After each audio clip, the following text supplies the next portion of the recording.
શાંતિથી વાત કરો ની તો બરાબર. આ બંકો એકલો જ કાપી જાય એમ. ભલે તમે સ્કોર્પિયો લઈને ફરતા.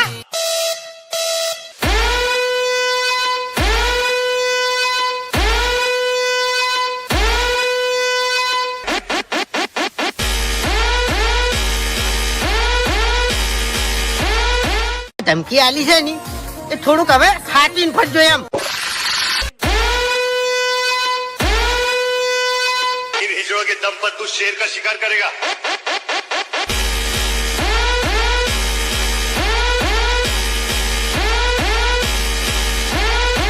302 લાગે ને બંકા ઉપર 302 તો છૂટી જાય આમ રાતો રાત.